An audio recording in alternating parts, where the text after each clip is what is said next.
Shalom anak-anak Miss. Hari ini kita belajar tematik ya nak. Oke, kita lihat dulu buku tematik kita di tema 7, keragaman suku bangsa dan agama di negeriku. Bu penanya halaman 84 dan tematiknya subtema 1 halaman pertama 4G ya nak. Oke, kita belajar tentang keragaman suku bangsa agama di negeriku, tentang menjelaskan arti kata sulit dalam teks non-fiksi. Nah, kalau kamu membaca buku cerita nak, mungkin dalam buku tersebut ada kata-kata yang tidak kamu mengerti. Jadi supaya kita bisa mengerti arti kata tersebut, kita bisa mencari artinya di Kamus Besar Bahasa Indonesia atau KBBI. Ya, cara mencarinya, kamu cari dulu kata dasar dari kalimat tersebut atau kata tersebut. Misalnya contoh keragaman. Apa kata dasarnya? Ragam. Nah, kamu cari kata ragam di Kamus Bahasa Indonesia. Nah, seperti itu contohnya ya nak. Kemudian kita beralih ke pelajaran menjelaskan pengaruh gaya terhadap benda. Apa yang dimaksud dengan gaya? Gaya adalah tarikan atau dorongan. Gaya dapat menyebabkan suatu benda bergerak dan kedudukannya bisa berubah-ubah. Untuk melakukan gaya diperlukan tenaga. Nah, keadaan suatu benda dapat berubah akibat ada pengaruh gaya. Pengaruh gaya terhadap benda ada 4.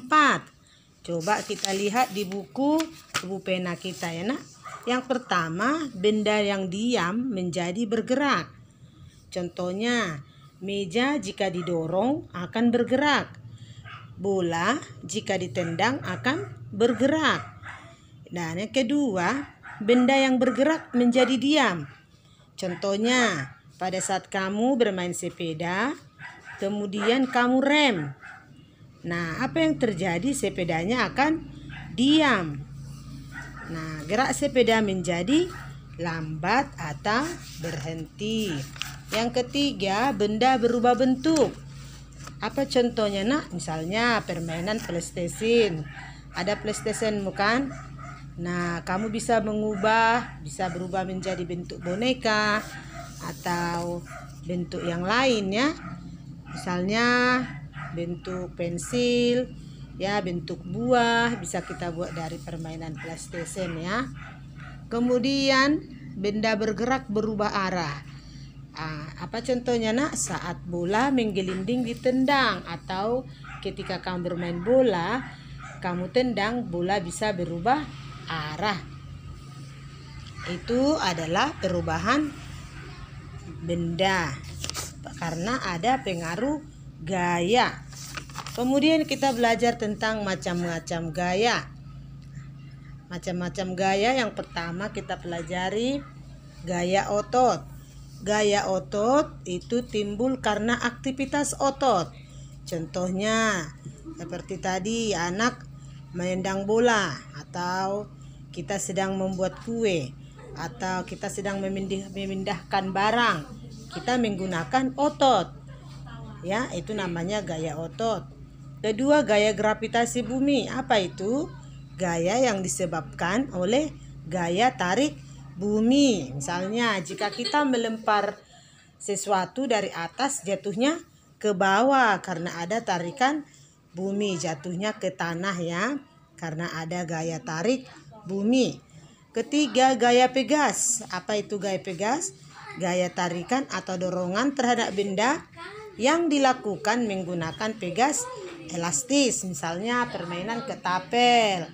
Ya, jika kamu bermain ketapel, kita menarik ketapel karena kalau kita bermain ketapel ada yang kita tarik. Itu namanya pegas elastis atau gaya pegas. Yang keempat, gaya magnet. Gaya itu timbul karena ada tarikan magnet terhadap benda. Contohnya, besi yang didekatkan pada magnet akan tertarik oleh magnet. Yang kelima adalah gaya listrik.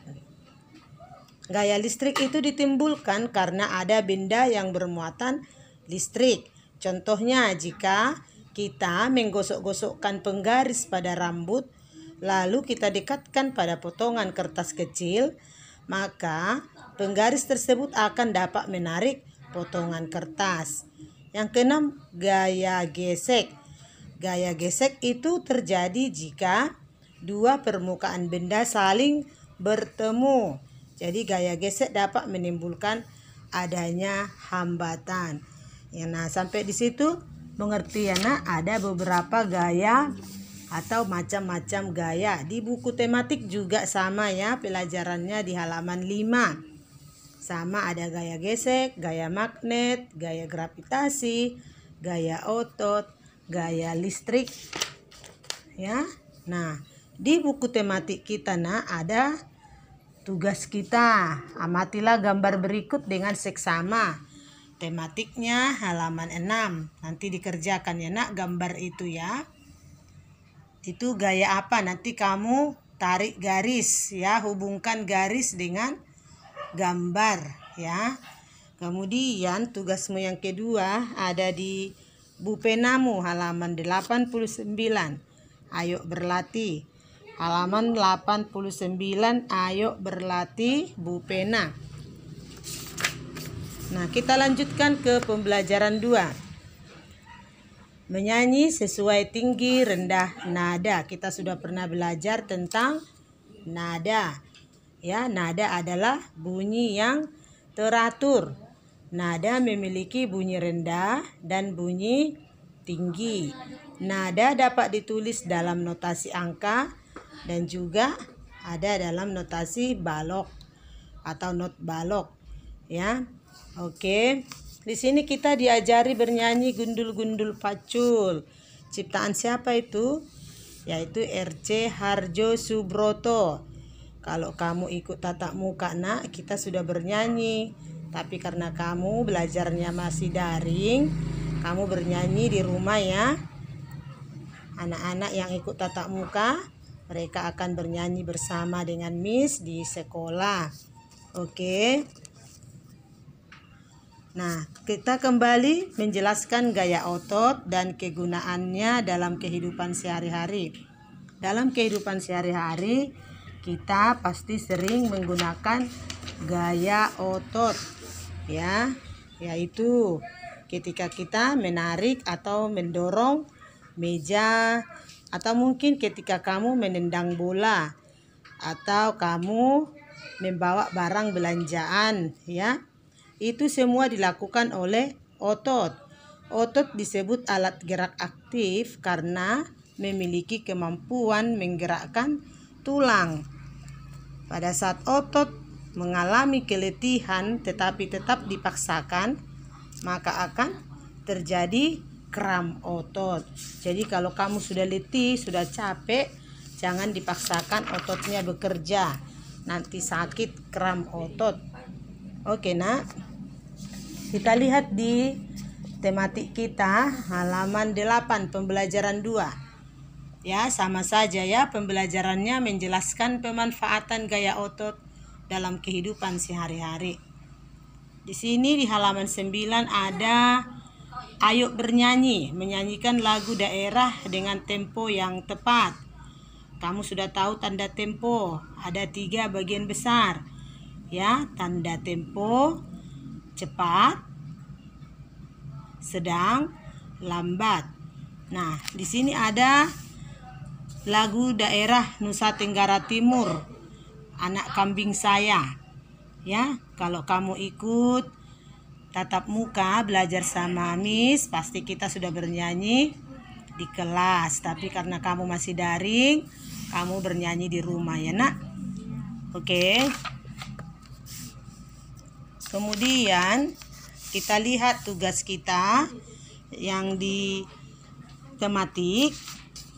Tugas di tematik ada halaman 13 ya.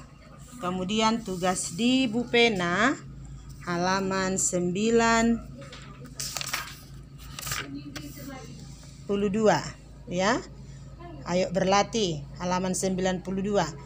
Jadi berapa tugasmu nak? Sudah ada 4 ya. Tadi tugas pertama di Bu Pena halaman berapa? Halaman 89. Itu tadi yang pertama. Kemudian ada di halaman 6 tematik. Lalu halaman 13 tematik, dan kemudian halaman 92. Halaman 92 Bu Pena dikerjakan ya nak. Oke, semangat mengerjakan, jangan ada yang malas-malas. Kalau masih mau belajar tatap muka bersama Miss, ya datang ke sekolah, tapi harus sudah menandatangani surat persetujuan dengan membawa materai 6.000 ya. Orang tuanya harus menandatangani suratnya ya nak. Miss masih menunggu siapa yang mau belajar bersama Miss tatap muka di sekolah ya, karena sudah banyak teman-temanmu yang ikut belajar tatap muka. Hanya beberapa orang saja yang masih daring di rumah ya nak. Oke ya, semangat mengerjakan tugasnya. Terima kasih, Tuhan Yesus memberkatimu.